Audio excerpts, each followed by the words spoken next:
Quem estava aqui domingo passado sabe que nós iniciamos uma nova série. Essa série sobre a missão continuando, né? O título dela é Testemunhas, a missão continua. E hoje nós vamos falar especificamente de como somos testemunhas ao mundo, baseado nos versos 6 a 8 do primeiro capítulo de Atos. Nossa série, que eu estou começando, o pastor Jailson vai continuar daqui a poucos domingos, será sobre os 2 primeiros capítulos de Atos. É a primeira parte do livro em que a missão começa em continuidade com aquilo que Cristo havia ensinado os discípulos.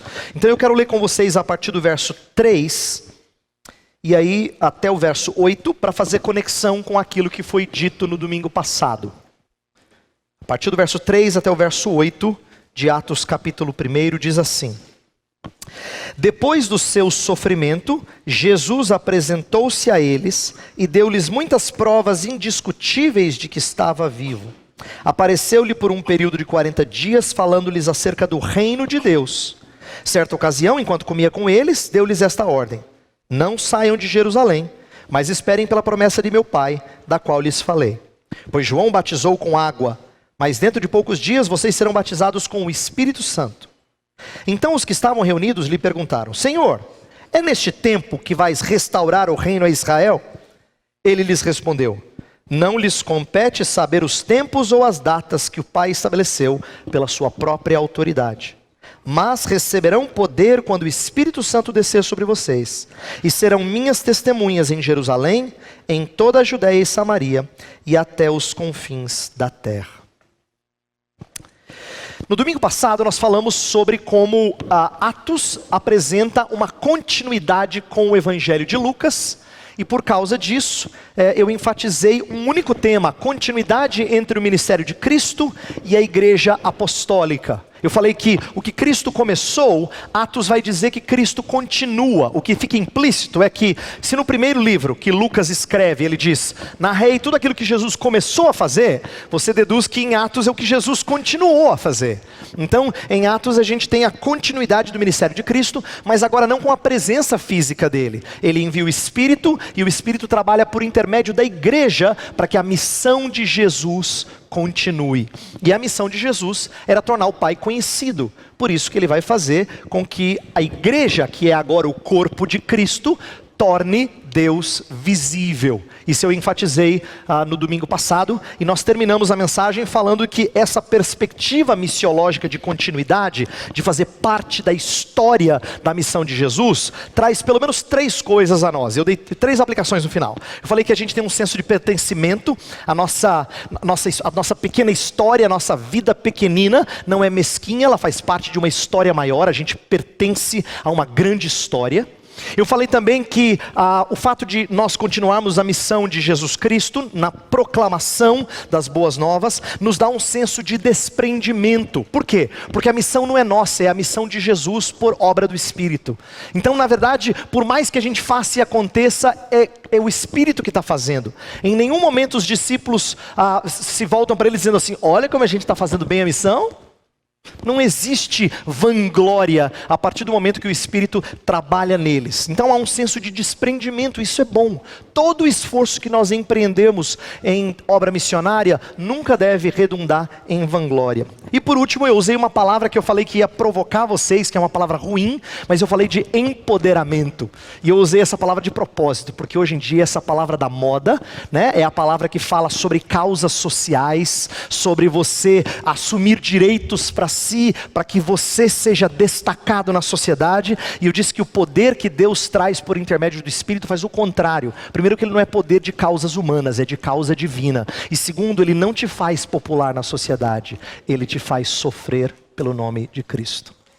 Então o poder que o Espírito traz é radicalmente diferente do poder que as pessoas buscam ter em nossos dias. Por isso, eu quero continuar essa série falando sobre outra coisa agora que está na continuidade. Eu quero mostrar como Jesus Cristo vai expandir, nessa última conversa que ele tem com os discípulos, ele vai expandir a visão que eles tinham do reino de Deus, à luz da obra do Espírito neles e também em nós. Então a gente tem que aprender com isso, como Jesus Cristo Cristo sempre surpreende os discípulos. Muitas vezes ele vai corrigi-los, outras vezes ele vai abrir os olhos deles. Por exemplo, quando os discípulos diziam assim: Senhor, até quantas vezes devo perdoar? 7 vezes? Jesus vai dizer 70 vezes 7. Ele expande o conceito de um perdão que não tem fim, isto é, que não gasta, que não precisa, não tem crédito limitado.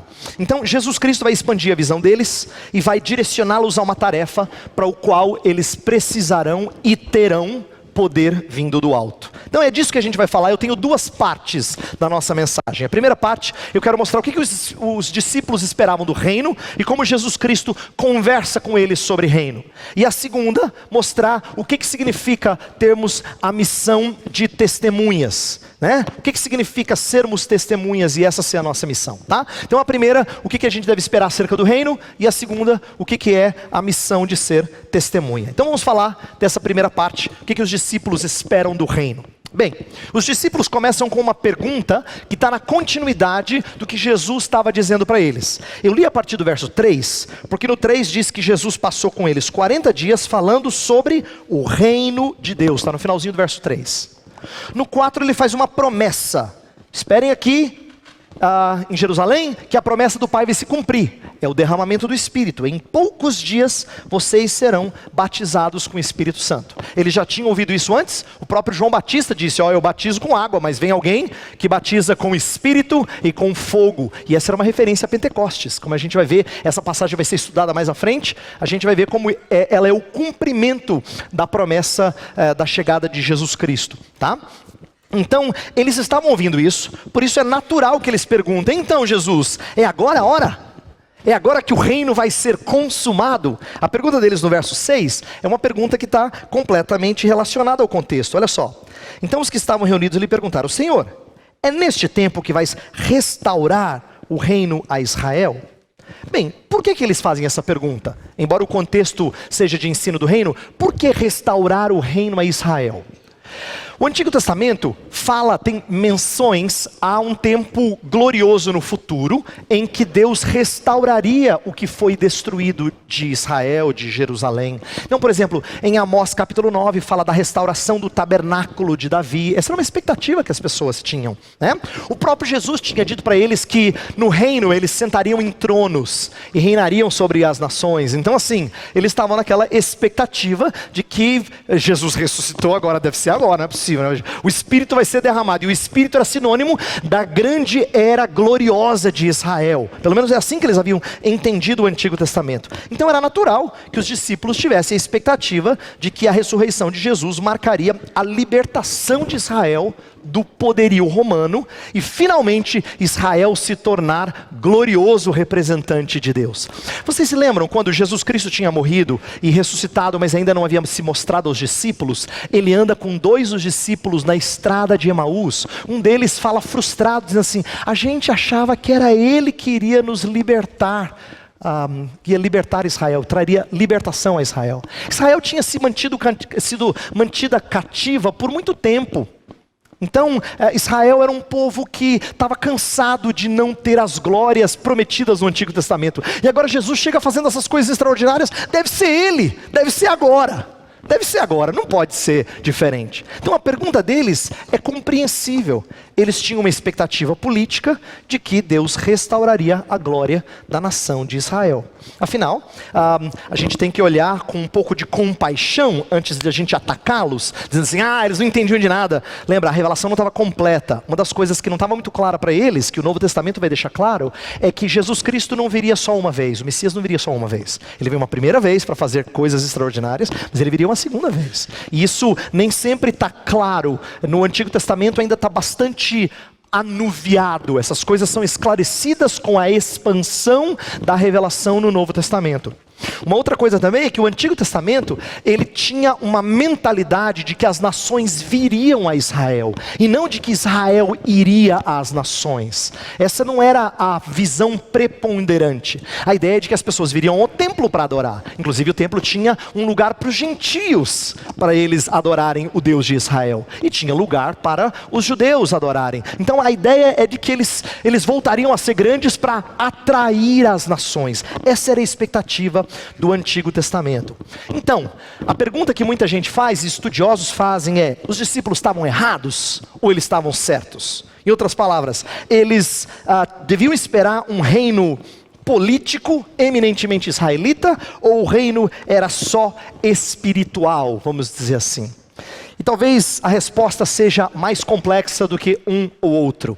A prova disso é que Jesus reage à pergunta deles de uma forma bastante curiosa. Ele não responde. Ele não responde diretamente. Ele diz: não é para você saber. Como quem diz assim, se fosse para Jesus 16, não entenderam lhufas, né? Vocês parece que não pegaram nada. Talvez isso fosse mais explícito, mas a resposta de Jesus no verso 7 não é uma repreensão ou contrariando a visão deles de maneira explícita. Embora muita gente entenda ali uma repreensão, o texto não diz isso explicitamente. Olha o que diz o verso 7.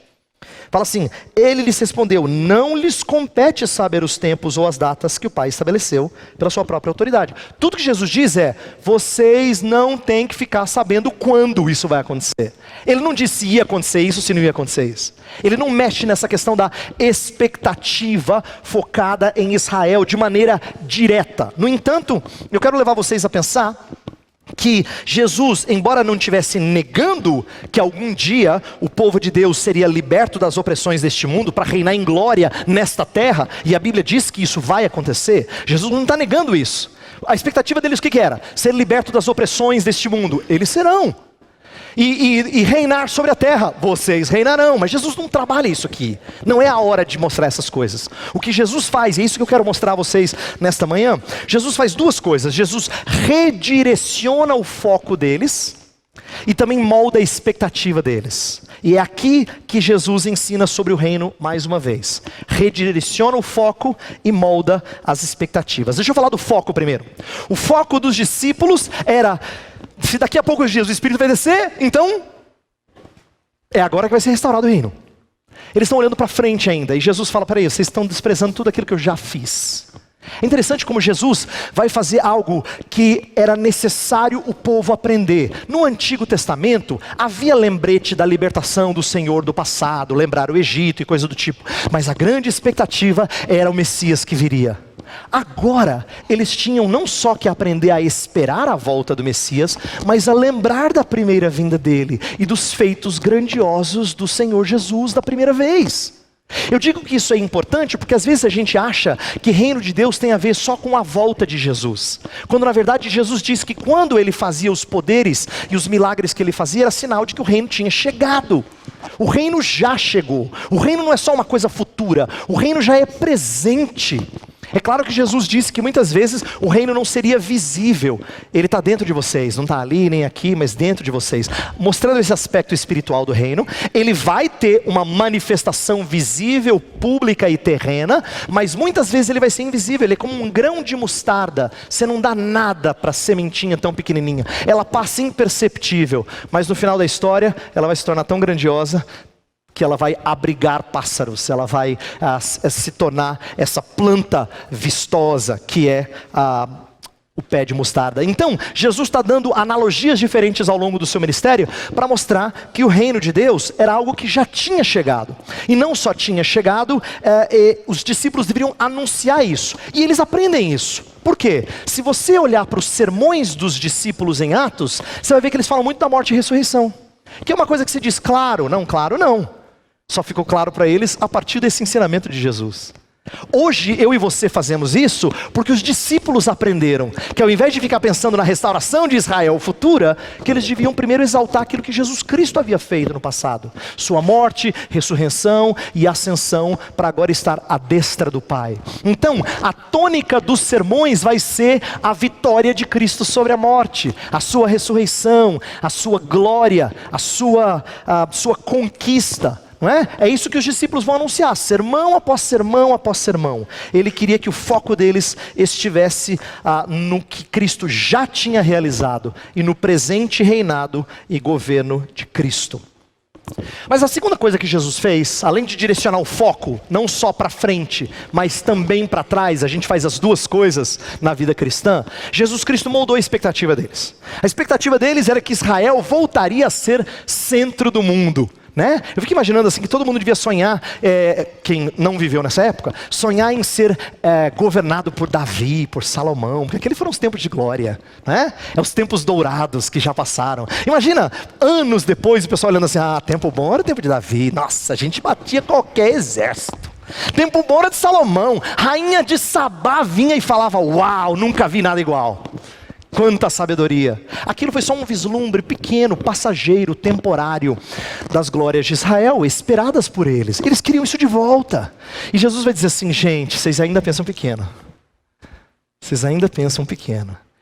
Eu quero que vocês enxerguem além de Israel. Se eles estão preocupados em restaurar o reino para Israel, Jesus vai descentralizar o conceito de reino. Vai dizer que reino transcende Israel. A ponto de, já no livro de Atos, Jerusalém perdeu o foco de centro da igreja cristã. Não é curioso que o cristianismo apostólico não tenha uma cidade sagrada? Eu sei que tem evangélicos que perdem isso de vista e vão para Jerusalém como se lá tivesse coisa santa. Mas Jesus já ensinou desde o livro de Atos que Jerusalém perderia o foco. Na perseguição que acontece no início do capítulo 8 de Atos, todo mundo sai de Jerusalém, só ficam os apóstolos. Mais tarde, Paulo está pegando coleta de várias igrejas dos gentios para ajudar os de Jerusalém que são pobres. Jerusalém perdeu a glória, porque o enfoque não era tornar Jerusalém a cidade para a qual todo mundo vai, uma espécie de Meca. O islamismo tem Meca, o cristianismo não tem uma Meca. Por isso que ele é a igreja católica, não romana. Católica, isto é, universal, que não é focada numa cidade. Esse é um ponto importante para a gente aprender, porque Jesus Cristo está descentralizando o reino e mostrando que o reino é muito maior do que os discípulos haviam entendido. Ele transcende os limites políticos de Jerusalém, de Israel. Ele vai para todos os confins da terra. E também uma outra coisa importante que eles iriam aprender é que a ideia agora não era atrair as nações para Jerusalém. Isso aconteceria apenas no dia de Pentecostes. Depois disso, ela sairia de Jerusalém até os confins da terra. Se antes a força era uma força centrípeta, a gente fala que atrai para o centro, agora ela seria uma força centrífuga. Ela jogaria para fora e expandiria o conceito de expansão. Então, é importante que a gente compreenda que essas duas coisas são feitas e elas se aplicam a nós. Jesus Cristo quer que a gente tenha uma visão de reino que seja focada não só no que Jesus Cristo vai fazer, mas no que Ele já fez. A gente não fala de um reino, a gente não sofre hoje aqui dizendo assim, hoje a gente está padecendo, mas Jesus vai vencer quando Ele voltar, você vai ver. Não, Jesus Cristo não vai vencer, Ele já venceu. Agora Satanás está reinando, mas quando Jesus voltar, você vai ver. Não é verdade. O príncipe deste mundo é chamado de príncipe, não rei, porque ele é usurpador. Ele é um Absalão no reino de Davi, entende? Ele é um Absalão no reino de Davi. Ele é um príncipe que tenta usurpar o governo do genuíno rei. Então, Jesus Cristo já é rei, e a gente tem que celebrar isso à medida que nós entendemos o impacto da sua morte e ressurreição. Além do que, entender que o reino transcende barreiras pequenas e limites de cidade, ou de estado, ou de nação, atingindo vários lugares. Mas uma última coisa antes de prosseguir para a segunda parte da mensagem. Percebe que quando Jesus fala assim para eles, não compete a vocês saber tempo ou hora, Jesus está ensinando para eles que eles não têm que ter controle da situação, eles têm que aprender a cumprir o seu dever, mesmo não tendo controle dos planos de Deus. Isso é muito curioso e é bom a gente prestar atenção nisso. Jesus já tinha dito que sobre a vinda do Messias, ninguém sabia a hora e eles não saberiam isso. Jesus não lhes dá conhecimento dessas coisas escondidas. Já lá atrás em Moisés entendeu que tem coisas encobertas que pertencem ao Senhor. As coisas reveladas, sim, a gente deve gastar tempo entendendo-as. Mas tem coisas que Deus não revela, não abre para nós. E aqui os discípulos aprendem mais uma vez que eles não têm que ter controle da situação. Eles não vão saber exatamente o que vai acontecer. Eles sabem que eles receberão poder. Mas eles não podem dizer assim, daqui a uns 10 dias, que na verdade depois que Jesus subiu até a descida do Espírito, foram 10 dias. Que a 10 dias vai acabar tudo, hein? Vamos tirar umas férias, dar uma passeada. Não é assim. Inclusive no Novo Testamento, todo mundo que diz, Jesus Cristo vai voltar, então, isso aí pessoal.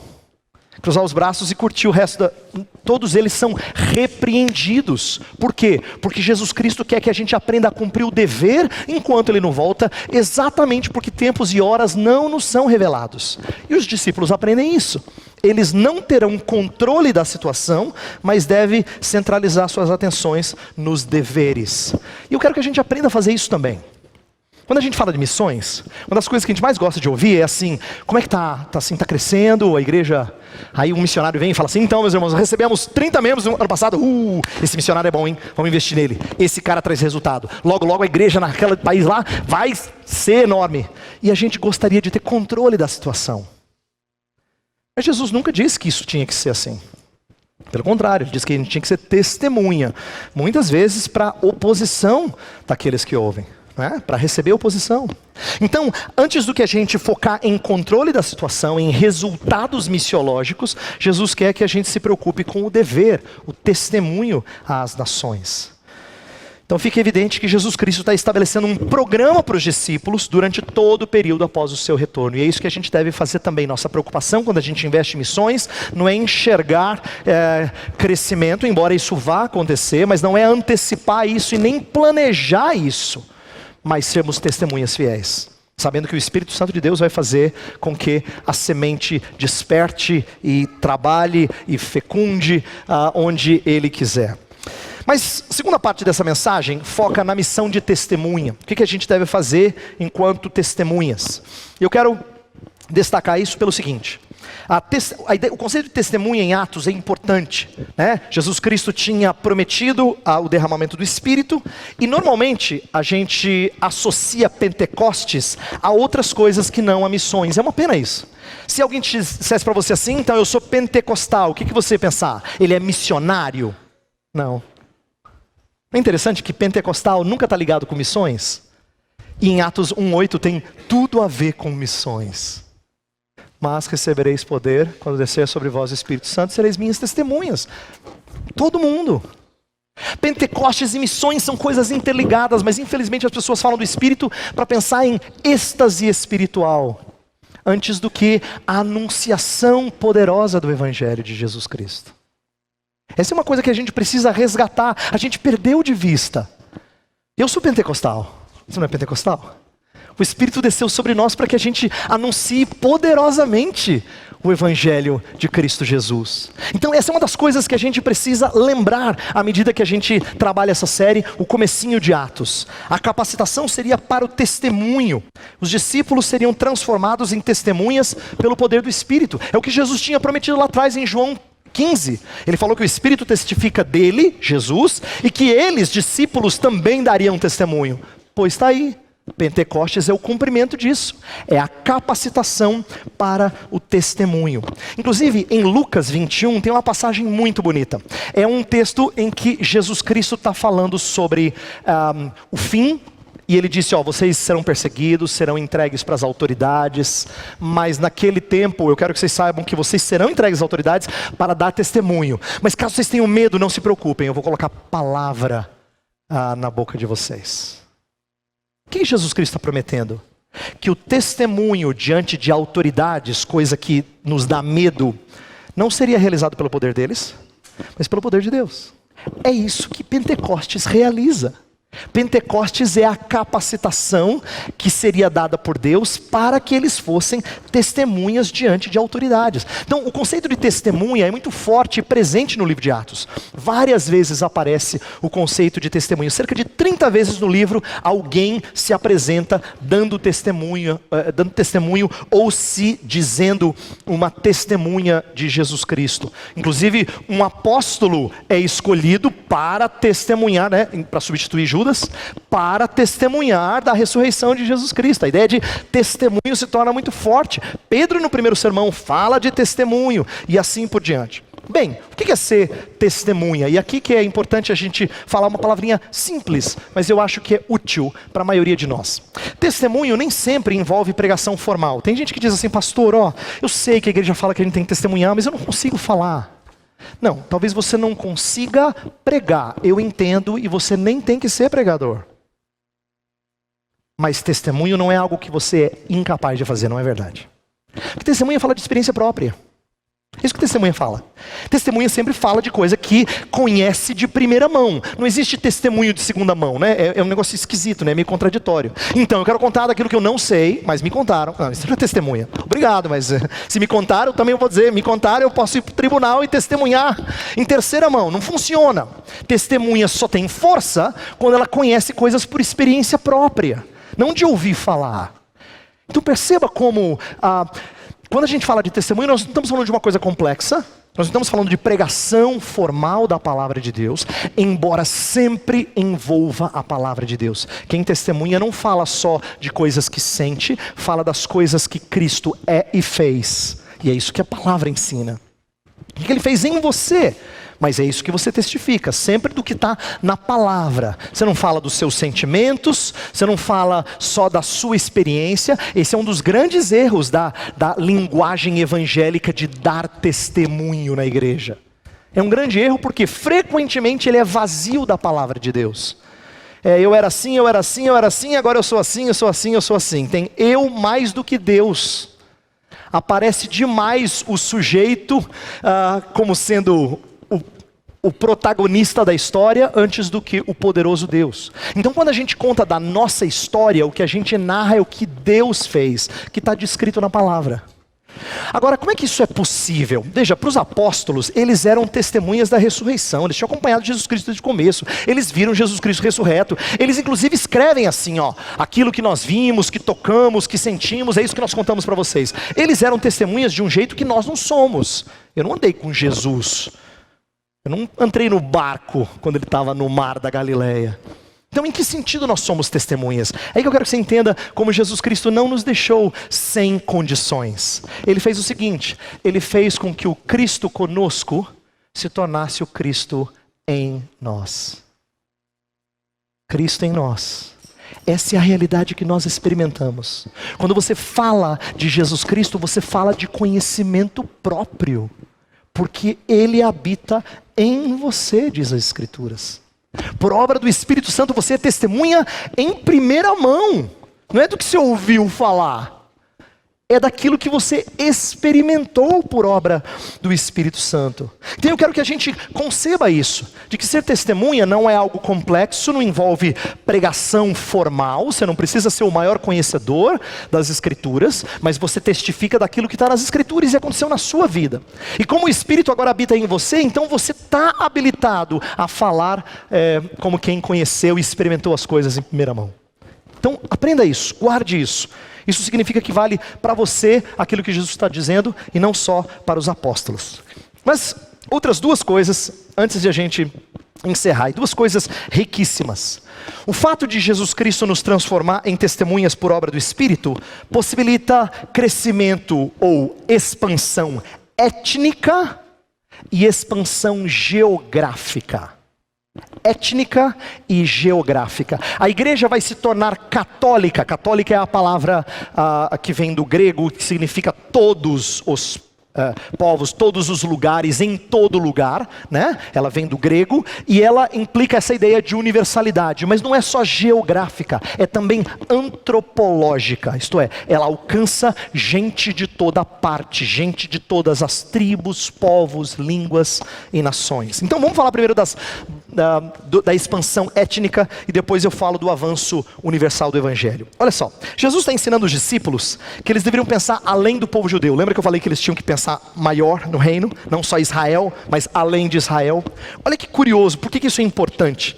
O Espírito ia permitir que eles rompessem barreiras aparentemente intransponíveis, barreiras raciais, barreiras linguísticas, barreiras culturais, para que eles alcançassem não só os judeus, mas inclusive os tementes a Deus e até os gentios. Deixa eu explicar isso, mais adiante eu vou voltar nesse assunto. Em Atos, há um crescente derramar do Espírito sobre diferentes grupos de pessoas. O que acontece em Atos 2, que é o texto que a gente vai trabalhar, mais tarde acontece com outros povos. Atos 8, o Espírito desce sobre samaritanos. Atos 10, sobre pessoas que eram chamadas de tementes a Deus. Quem era o temente a Deus? Era o gentio que frequentava a sinagoga. Então ele tinha os costumes, mas ele não era israelita de raça. Ele era chamado de temente a Deus. Em Atos 19, atinge gentios que não estão ligados às sinagogas. Então, o que eu quero que você entenda é que Jesus está dando a eles uma visão de atingir povos que eles achavam que nunca seriam atingidos. Primeiro que tudo bem, o gentio que vai para a sinagoga até pode vir para o templo de vez em quando e adorar em Jerusalém. Mas pensar em alcançar gente que não tem nada a ver, tipo filósofo em Atenas, isso não era concebível para os discípulos. E no entanto ele vai mostrar que claro que é possível. O evangelho, ele é para abençoar todas as famílias da terra. Já tinha sido dito lá atrás a Abraão. Então, escute o que eu vou dizer agora. Eu aprendi estudando essa semana. Olha que bonito ver aquilo que o Espírito lhes permite fazer, as barreiras que eles têm que romper. Primeiro, lembra que o texto fala que vocês serão minhas testemunhas em Jerusalém, Judeia, Samaria e até os confins da terra, tá? Vamos dizer assim, 4 locais, por assim dizer. E são círculos concêntricos que vão crescer. Cada um oferece uma barreira étnica diferente. Então, em Jerusalém, eles tinham uma barreira, vamos dizer assim, de perseguição por parte dos judeus que não creram em Jesus. Era uma barreira política. Eles seriam perseguidos pelos judeus residentes em Jerusalém e em Judeia, né? Então, quer dizer, judeu que era judeu mesmo, residente ali, e não tinha crido em Jesus, era inimigo de Jesus. E os discípulos vão experimentar isso. Então, o que o Espírito faz? O Espírito lhes dá intrepidez. Um dos momentos mais marcantes é quando Pedro está diante do Sinédrio, o corpo diretivo dos judeus, e eles falam assim, não fala mais de Jesus. Aí diz que o texto fala que o Espírito lhes encheu de intrepidez, para ele falar aos homens que ele não poderia fazer isso. Ele não poderia não falar de Jesus. Isso acontece quando eles estão orando também. O Espírito lhes enche de intrepidez. Então capítulo 4 e 5, a gente tem exemplos dessa ideia. O Espírito dando a eles intrepidez para superar essa barreira política de perseguição. Depois a gente percebe que tinha uma barreira linguística para falar aos judeus que já não falavam mais a língua judaica com tanta proficiência. Não era mais a primeira língua deles, não era mais a língua mais comum. Eles tinham sido dispersos. Séculos antes, muitos judeus foram espalhados pelas nações. Eles eram chamados os judeus da dispersão. E eles de vez em quando vinham para Jerusalém, e no capítulo 2 mostra que vários vêm para Jerusalém para adorar. E vai acontecer uma coisa extraordinária. O Espírito vai conceder aos discípulos a habilidade de falar no idioma deles. Então a barreira linguística vai ser superada. A gente vai explicar isso melhor quando falarmos de Atos 2, mas eu quero que você já guarde um conceito bonito. Aquilo que foi confundido em Babel vai ser restaurado em Pentecostes. A confusão de idiomas, de línguas, que foi a maldição de Deus sobre a tentativa de erigir um reino até os céus, que foi Babel, agora vai ser restaurado em Pentecostes. Então a barreira linguística é superada quando o Espírito lhes deu a habilidade de falar em línguas estrangeiras. Outra barreira que eles tiveram foi uma barreira racial para falar aos samaritanos. Lembra como é que o judeu enxergava o samaritano? O samaritano era povo desprezado, era o povo inferior, era o povo, ele não era puro sangue, ele tinha um pouquinho lá de sangue judeu, sangue israelita, mas ele era misturado com outros povos. Eles eram os traidores, no passado tinham complicado a vida dos judeus, então o samaritano não era bem visto. E no entanto, o Espírito vai dar a eles compaixão. É por isso que você vê um Filipe falando... você vê eles pregando em Samaria, melhor dizendo, no capítulo 8, pregando em Samaria e falando aos samaritanos, e os samaritanos vão receber o mesmo espírito que os judeus haviam recebido. Isso é uma prova de que agora eles tinham compaixão, eles tinham aprendido o que Jesus ensinou no seu ministério, de alcançar até aquele que é desprezado. Jesus tinha prazer em colocar os samaritanos nas parábolas, nas suas histórias, para mostrar que eles também seriam agraciados por Deus. E por último, quando eles tinham que atingir pessoas do Império Romano em geral, escravos, livres, cultos, bárbaros de todo o Império Romano, eles tinham uma barreira cultural. Não era fácil você chegar num lugar em que o evangelho não se conecta com quase nada. Mas Paulo vai fazer isso. Ele é o principal instrumento de expansão para os gentios. Isso mostra que o Espírito lhes deu coragem. Presta atenção. Intrepidez, línguas, compaixão, coragem. Essas são evidências do poder de Deus. Vocês receberão o poder de Deus com o derramar do Espírito. Como? Para ter intrepidez, vencer o medo. Para ter línguas, isto é, vencer dificuldades de comunicação. Para vencer os preconceitos raciais com compaixão. E para vencer os desafios socioculturais com coragem, né? Então eu quero apenas com isso ilustrar a vocês que é isso que o Espírito fez. E é isso que o Espírito continua a fazer. Quando ele chama você e eu para sermos testemunhas, não adianta a gente dizer assim, puxa, eu até gostaria de falar, mas fulano assim, ele é de outra classe social. É complicado conversar com gente que é de um outro nível, né, sociocultural. Não é verdade. Não é verdade. Essas coisas podem ser uma realidade na sociedade em geral, mas a gente não tem barreira para conversar com gente de diferentes classes sociais, de diferentes níveis socioeconômicos, diferentes níveis de educação. O Evangelho ensina a gente a ter intrepidez, a ter compaixão, a vencer preconceitos, e a gente precisa aprender isso com essa história. Tudo como demonstração do poder para atingir todos os povos. Agora o último ponto antes de encerrar. O avanço universal do Evangelho. Aqui tem uma lição muito legal, muito bonita. O verso 8, ele é visto normalmente como sendo uma espécie de esboço do livro de Atos. Por quê? Porque ele fala, serão testemunhas em Jerusalém, Judeia, Samaria e até os confins da terra. Então são círculos concêntricos, cada vez mais amplos. E é assim que o livro de Atos de fato prossegue. Ele começa em Jerusalém, ele alcança gente da Judeia, daqui a pouco no capítulo 8 ele já está indo para Samaria. Lá diz que houve uma dispersão e as pessoas saíram por toda a Judeia e Samaria, e depois Paulo está levando isso para vários lugares do Império Romano, e o livro termina em Roma, o centro do mundo civilizado da época, para que continue atingindo os confins da terra. Então Atos é, por assim dizer, um mini exemplo dessa expansão universal.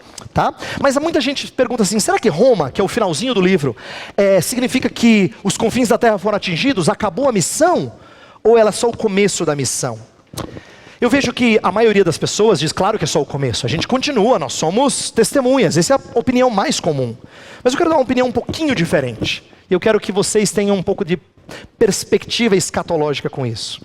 Eu quero defender que há um sentido em que Atos já cumpriu a missão, mas também ainda não cumpriu a missão. Já cumpriu e ainda não cumpriu. Há um sentido em que ali existe prova de que o que o Espírito faz é extraordinário, já aconteceu, mas ainda vai acontecer. Por quê? Eu creio que a melhor perspectiva para a gente ler a história da igreja e o avanço dela é a gente compreender múltiplos cumprimentos desse avanço mundial. Deixa eu explicar. Olha só. Se ela sai de Jerusalém e vai até os confins da terra, atingiu os confins da terra, em Atos chegou até Roma. E Paulo queria ir até a Espanha. A gente não tem prova nenhuma de que ele foi, mas ele queria. E a Espanha era o finalzinho do mundo conhecido. Ele já estava planejando em vida atingir o final do mundo que ele conhecia. Tá? Isso a gente sabe através da carta aos Romanos. Ele diz que ele quer ir para a Espanha. Bem, então há um sentido em que o Evangelho se espalhou de maneira extraordinária, em uma geração praticamente. Mas no século IV, a gente vê o Império Romano de fato sendo atingido em todos os lugares. E os missionários começaram a sair, no século IV, no século V, começaram a sair dos limites do Império Romano e atingir os povos bárbaros, por exemplo, do centro da Europa. Isso começa a acontecer no século IV e V. Então a gente percebe que os confins da terra estão sendo atingidos de novo, de maneira mais expansiva. Além disso, a gente vê o Evangelho não só tomando toda a Europa, mas no século XVI começam a ver as expansões para outros lugares do mundo. O Evangelho é espalhado para outros lugares, e mais ainda no século XIX, o chamado grande século das missões. É quando missionários saindo da Inglaterra e principalmente dos Estados Unidos vão para lugares diferentes de todo mundo, atingindo os lugares mais longínquos no sudeste da Ásia e lugares difíceis de alcançar. O que a gente percebe com esse resuminho minúsculo de história? É que confins da terra estão sendo atingidos continuamente e crescentemente. Então, a missão de se tornar universal já se cumpre em Atos e continua a se cumprir ao longo da história. E hoje em dia os missiólogos dizem assim que existem ainda milhares de etnias que ainda não ouviram o Evangelho. Porque eles esperam que de novo o Evangelho atinja gente não gente de países politicamente divididos. Isso aí é fácil de alcançar porque nós temos só poucas centenas, vamos dizer assim, né? Pouco mais de 200 países, então isso é fácil, mas falam de milhares de etnias, grupos pequenos. Então a perspectiva de que ainda vai se tornar mais universal continua. Por que isso é importante? Porque dá a gente essa sensação de que não é que não aconteceu.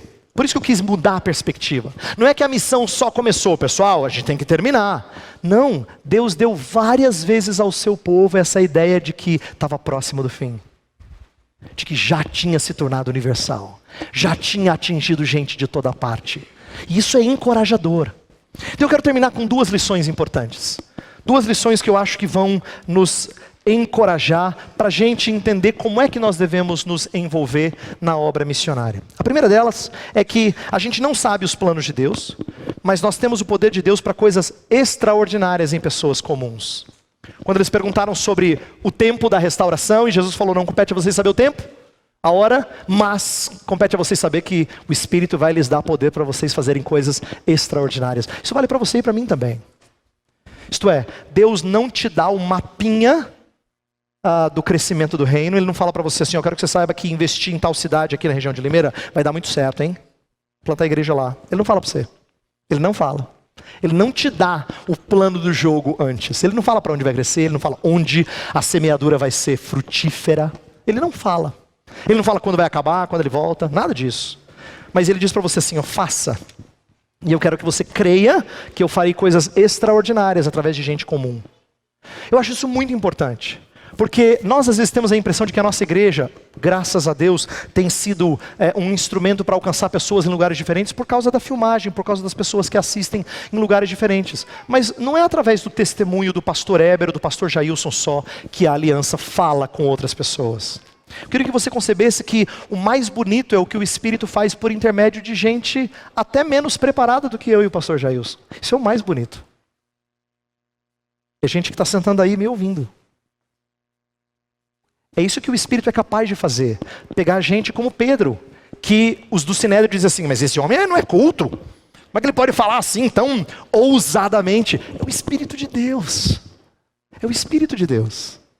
Então, o que Deus pode fazer por intermédio da Igreja Aliança, não é o que o pastor Jailson vai falar e que será gravado, o que o pastor Heber vai falar e será gravado. É principalmente o que os membros da igreja farão em Limeira e região, que vai ser extraordinário, que a gente vai contar.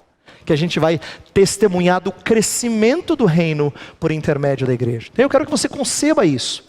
E entenda que não estão escalados alguns poucos homens, pastores e presbíteros. Está escalada uma igreja inteira para ser testemunha.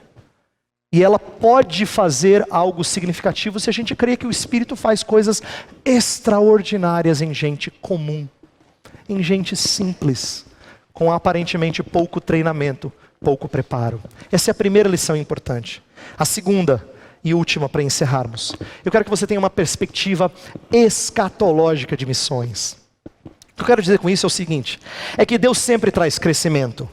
Deus sempre traz crescimento. O Espírito vai trabalhar por nosso intermédio e sempre vai trazer crescimento, mas não necessariamente no mesmo lugar. Eu quero que você entenda o que a gente tem que fazer e o que a gente tem que esperar. O que a gente tem que fazer é testemunhar. Nós não conseguimos mensurar a missão, não conseguimos calcular os não alcançados, não conseguimos saber onde é que vai dar certo. Possível que vocês ouçam do pastor Jailson e do conselho várias vezes nos próximos domingos e nos próximos meses o nosso sonho de muito em breve começar a plantar a igreja. Isso o conselho já a gente tem trabalhado e orado bastante. Mas a gente não tem como saber onde é que vai dar certo. A gente só tem que saber que a gente tem que testemunhar, que a gente tem que semear. No entanto, eu quero que você tenha uma perspectiva escatológica com qualquer esforço que a gente trabalhar aqui. É o seguinte: Deus sempre faz o evangelho crescer. Sempre, sempre, sempre. Mas não necessariamente no mesmo lugar. A história tem testificado de que Deus às vezes muda o foco central, o eixo geográfico do cristianismo mundial ao longo dos séculos. Presta atenção, começa em Jerusalém. A gente ouve falar ainda no Novo Testamento que tem as igrejas da Ásia, é a antiga Turquia. Hoje evangelho em Turquia é minúsculo. Atingiu o norte da África no início da igreja cristã. Grandes pais da igreja vieram no norte da África. Hoje é uma região escassa de evangelho. Por quê? Porque o cristianismo continua a crescer, mas ele mudou de eixo geográfico.